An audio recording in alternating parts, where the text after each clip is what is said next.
The year is 1932. Franklin, which was an automobile company based in Syracuse, New York, founded in 1902 by Herbert H. Franklin.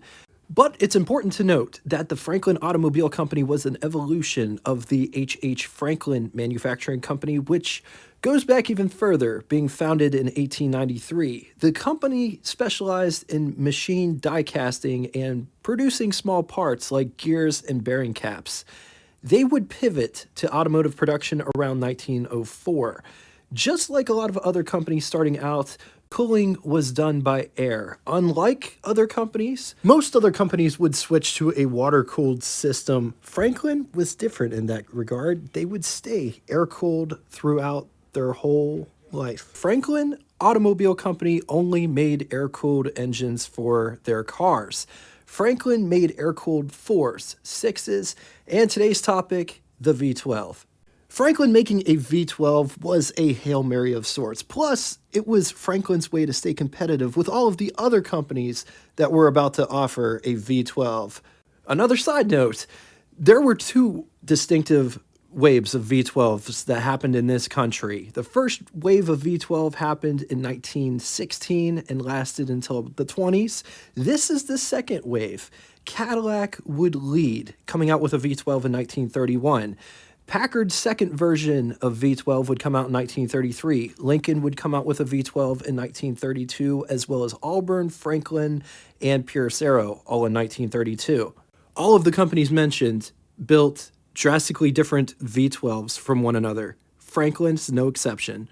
Crankcase was aluminum with steel oil pan. The banks of cylinders were arranged in a 60-degree angle on the crankcase.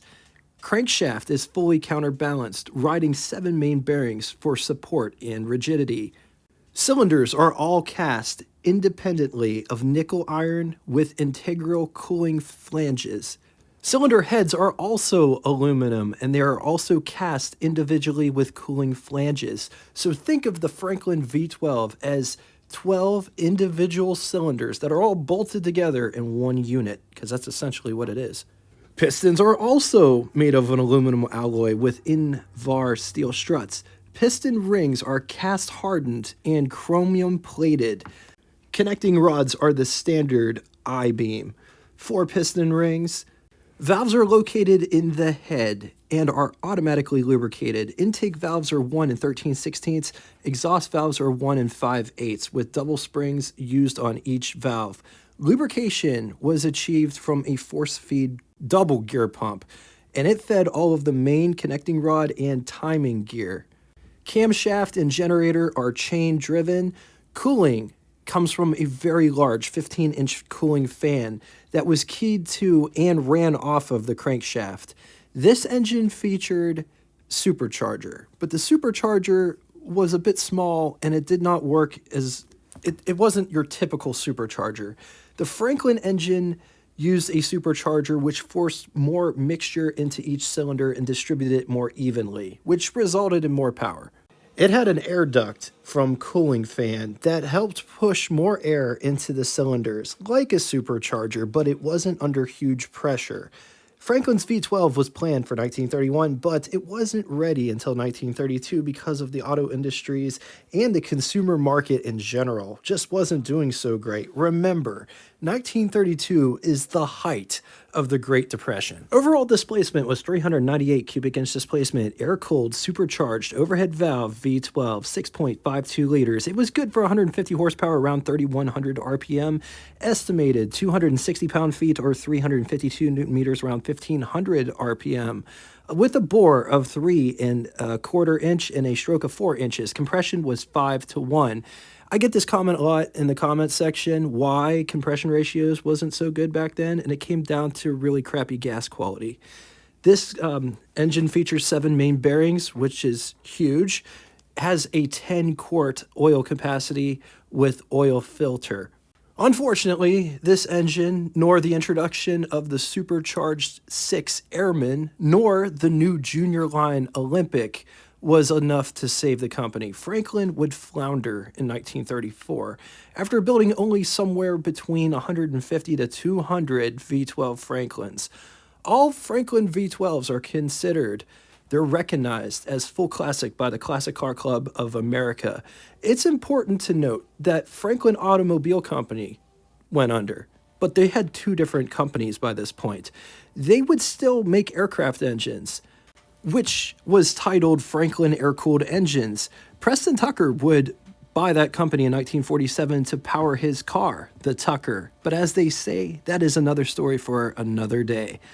All right, now it's time for Would You Rather, probably one of the most unfair Would You Rathers that we've done all year.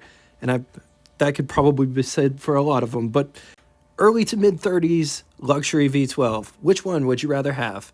1933 Pierce Arrow, or 1933 Franklin, or 1933 Packard? I'm going to leave this here for a minute. If you need more time, feel free, pause the video.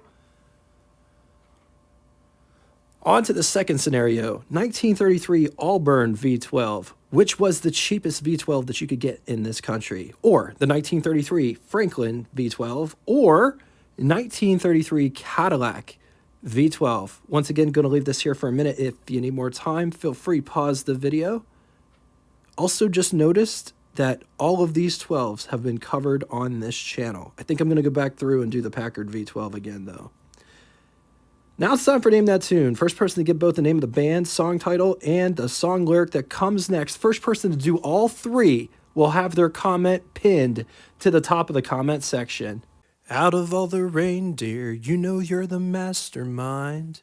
So just to reiterate, I need the name of the band, song title, and the original artist. First person to do all three will have their comment pinned to the top of the comment section. For Christmas, for the month of December, I'm going to really try to post an episode a night. They'll all air around 8 p.m. Eastern time. So if you're into automotive history, there's something to look forward to every night for December. Thanks for everything that you guys bring. And until next time, toodaloo!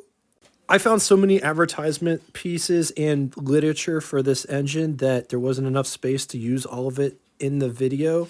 So I'm going to put it here. Enjoy.